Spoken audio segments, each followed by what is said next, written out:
সালামু আলাইকুম। আশা করি আল্লাহর রহমতে সকলে ভালো আছেন। সেই সাথে ধন্যবাদ দিই মহান সৃষ্টিকর্তা যিনি আমাদের সৃষ্টি করেছেন।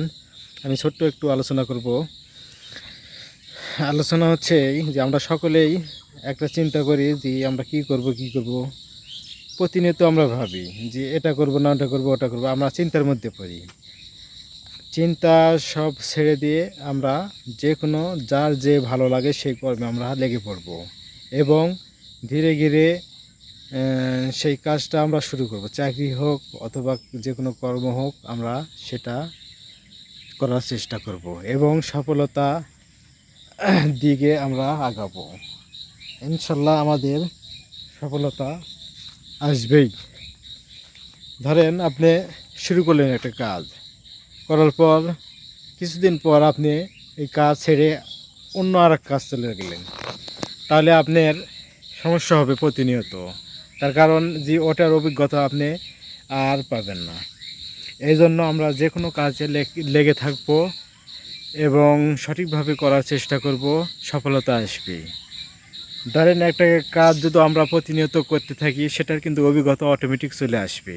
আপনি চাকরি করেন গার্মেন্টসের এক অভিজ্ঞতা, আপনি স্কুলে জব করেন স্কুলের এক অভিজ্ঞতা, আপনি ডিসি অফিসে চাকরি করেন ডিসি অফিসের এক অভিজ্ঞতা। প্রত্যেকটা সেক্টরে প্রত্যেকটা আলাদা আলাদা অভিজ্ঞতা। আমরা যে সেক্টরে থাকবো সেই সেক্টরে ছোটো হোক বড় হোক, যে কর্মই হোক, আমরা সেটা দায়িত্ব সহকারে পালন করার চেষ্টা করব এবং সবার প্রতি ভালোবাসা দিয়ে সেই দায়িত্বটা রক্ষা করার চেষ্টা করব। আমরা সেই দায়িত্বটা থেকে আমরা সবার ভালোবাসা পেয়ে মহান আল্লাহ তাআলা আমাদের উপরে এমনি উঠিয়ে নেবেন।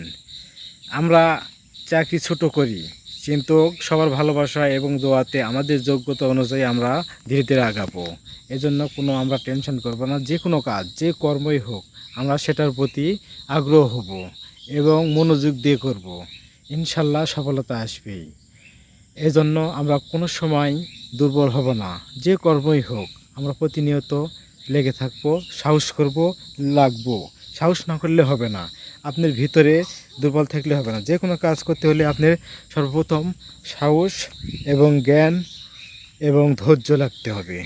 এটাই হচ্ছে মেন। সাহস করে লেগে পড়ুন, সফলতা আসবে ইনশাল্লাহ। সাহস না করলে হবে না। আপনি বসে আছেন, সারা জীবন বসেই থাকেন, কিন্তু কোনো কাজ হবে না। আপনি লাগেন, যে কোনো কর্মে লাগেন, চাকরি করেন বা যে কোনো কাজে লাগেন, ইনশাল্লাহ সফলতা আসবেই। আপনি কোনো সময় দুর্বল হবেন না। দুর্বল হচ্ছে মানুষের ধীরে ধীরে একেবারে মানে ধীরে ধীরে আপনার ক্ষতির দিকে নিয়ে যাবে। কোনো সময় আপনার হচ্ছে পারে ভালো দিক নিয়ে যাবে না। এই জন্য আমরা সবাইকে উৎসাহিত করব যে আমরা যে কোনো কর্ম হোক, যে কোনো চাকরি হোক, সেই কাজে আমরা লাগবো এবং লেগে থাকবো। সবার প্রতি দোয়া এবং ভালোবাসা। সবাই ভালো থাকবেন, সুস্থ থাকবেন। আমার এই ছোট্ট টিপস যদি ভালো লাগে, লাইক কমেন্ট শেয়ার করবেন এবং পাশে থাকবেন। আমি যেন আরও সুন্দর সুন্দর আপনাদের মাঝে জ্ঞানমূলক কথা বলতে পারি। সবাই দোয়া করবেন। আসসালামু আলাইকুম রহমতুল্লাহ।